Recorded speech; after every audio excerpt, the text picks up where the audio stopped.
En esta sección veremos los componentes pasivos lineales más comunes. Los componentes pasivos lineales reciben su nombre debido a que para que actúen es necesario someterlos a tensión y corriente, o sea que reciben energía externa a ellos.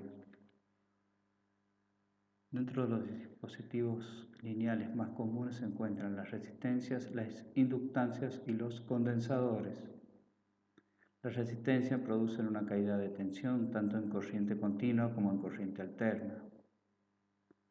Las inductancias en corriente continua solo quedan limitadas a su resistencia interna. En corriente alterna aparece que se produce una oposición denominada reactancia inductiva. En este caso, la corriente atrasa con respecto a la tensión. Los condensadores se comportan en corriente continua como un circuito abierto.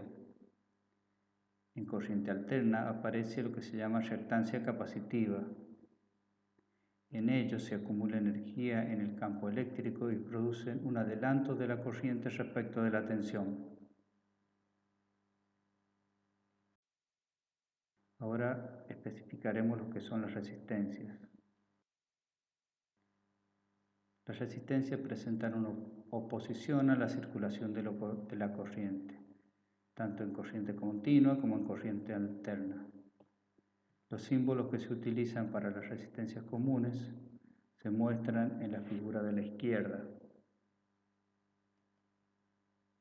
Cuando son resistencias variables, se coloca una flecha indicando que hay algún elemento que permita variar el valor de la resistencia.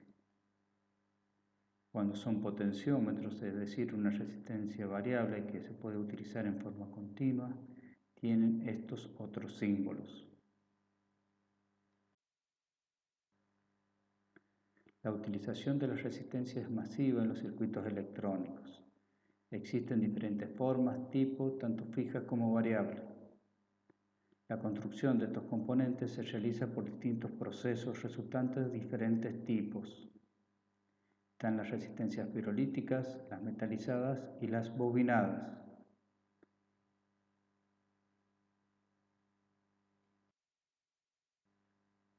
Las resistencias pirolíticas se elaboran a partir del depósito de grafito sobre un cilindro de porcelana. Una hélice constituida con un mismo grafito determina el valor óhmico de la misma. Los terminales, para conectarlos al circuito, están asegurados a sus extremos mediante casquillos de hierro. Dichos terminales son de hierro estañado.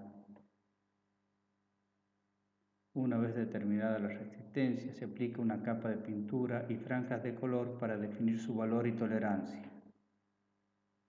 Este tipo de resistencias varía considerablemente la resistencia con la temperatura. Por algo son las más baratas y de peor calidad. En la figura de la derecha vemos distintos tipos de estas resistencias.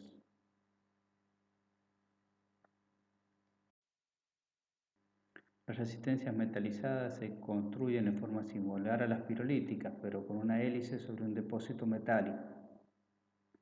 Su valor no depende tanto con la temperatura como las pirolíticas.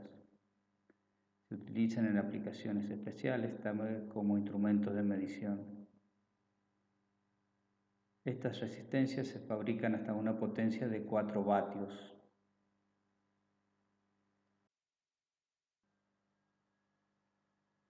Las resistencias bobinadas se usan para potencias mayores a 4 vatios. Se forman con un alambre especial enrollado sobre un elemento cerámico. Pueden ser fijas o ajustables. Algunas de estas están recubiertas para evitar la humedad y la corrosión. A las ajustables se le deja una ventana sin el revestimiento para que accione una brida de hierro que oficie de cursor que se fija con un tornillo.